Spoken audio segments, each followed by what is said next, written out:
Good morning. Look at it, snowing out. But there's something I wanted to show you.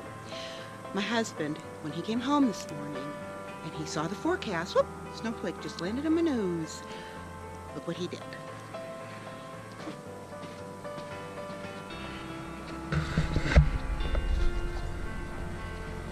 Yep. He put down the grippers. And the reason why they're off to the side there is because that's how Mindy Lou likes it. She doesn't want to be on this side at all. She prefers to just follow the rail right up like that. So yep, he got them on there and he had to screw them on, but that's okay. Hey, hopefully it'll work, right? But anyways, a friend of mine is coming over and we are going to go and get a few supplies for the church.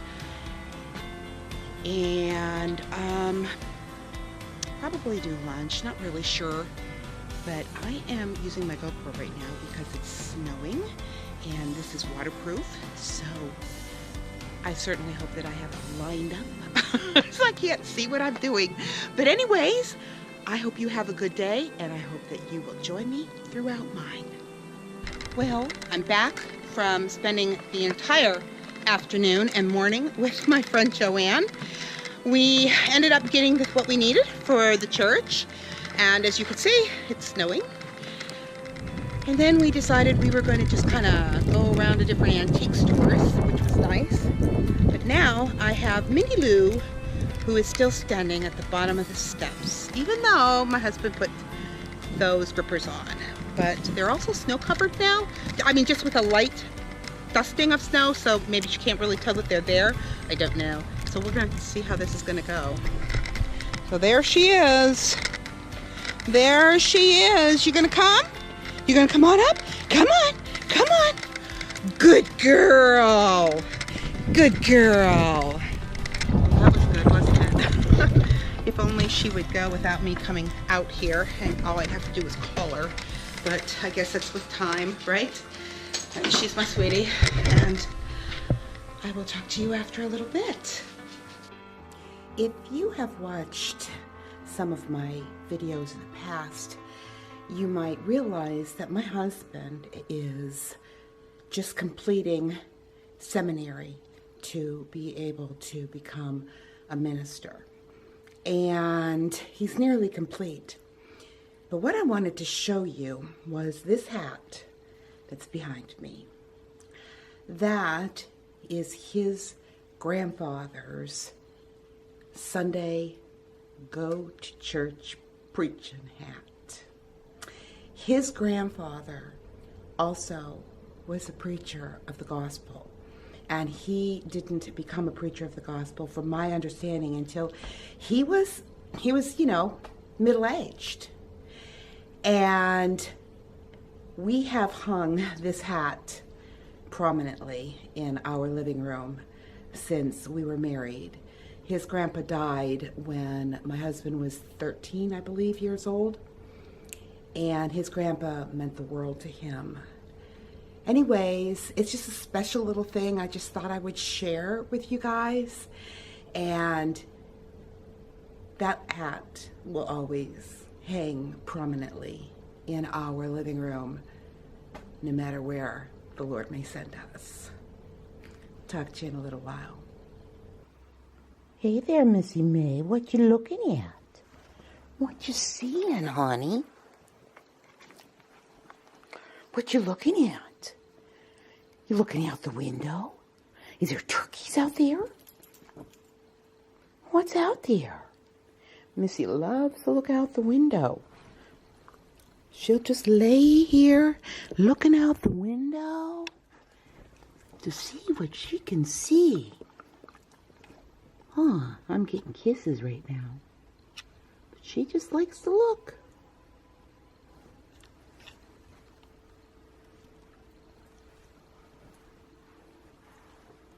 You all done looking out the window?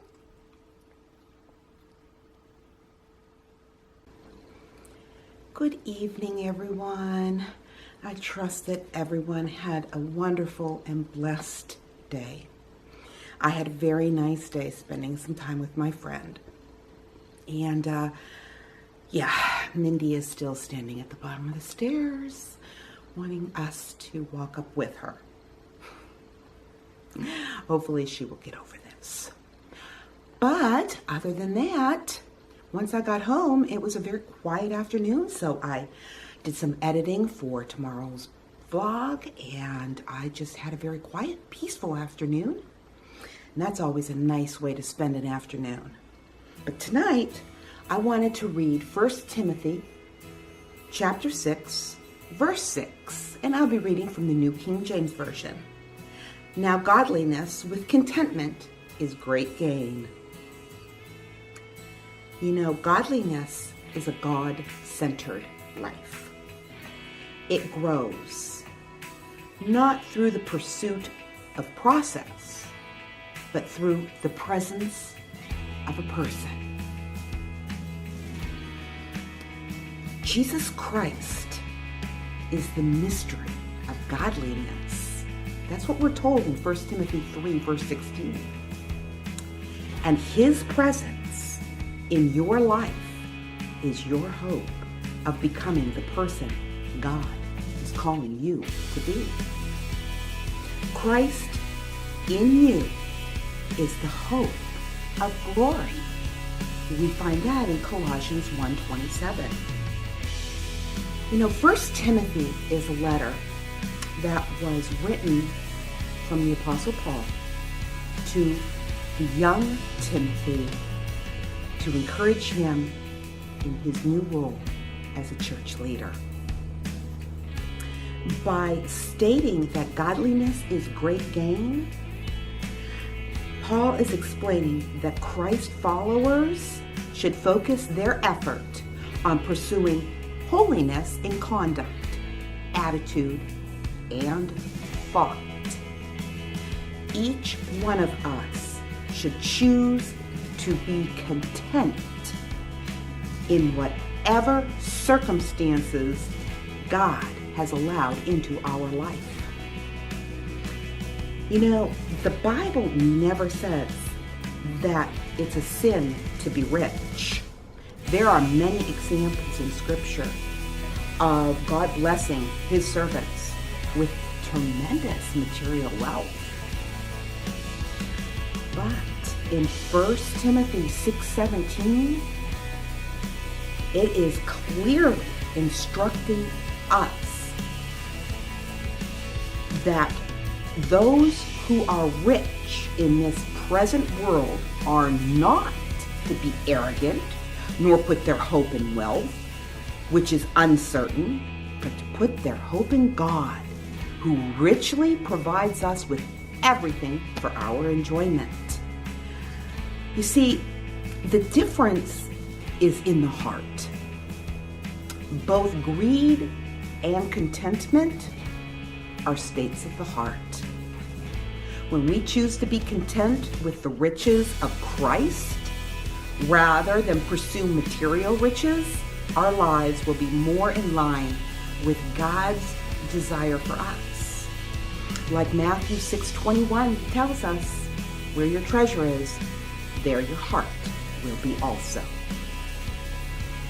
You know, it's been said that money is a great servant, but it's a terrible master. If you set your heart on money, money will break your heart. You cannot keep what you gain here on earth, not with earthly treasures. Contentment is finding joy in what God has given you. The opposite of contentment is greed, which destroys your capacity to enjoy what God has given you. That's why godliness with contentment is great gain. And it's like a rare jewel, which is not found when you have more, but when you have less.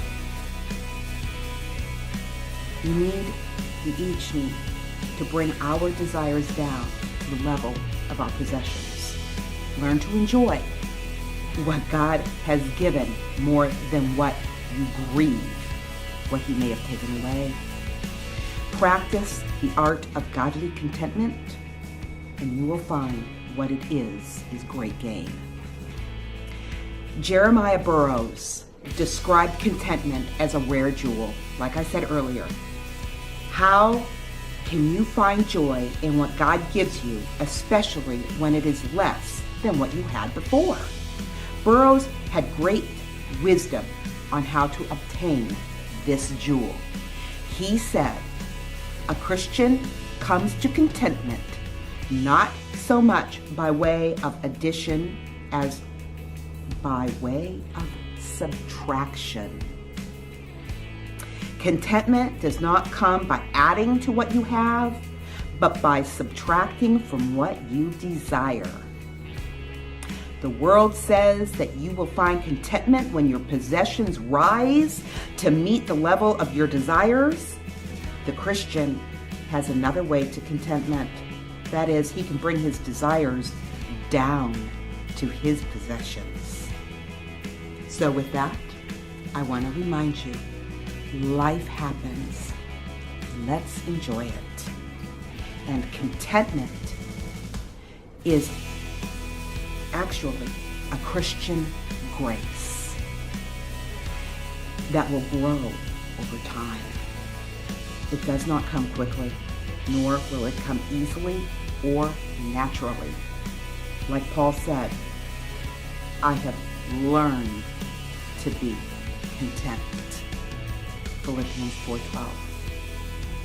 Let's learn to be content. God bless and good night.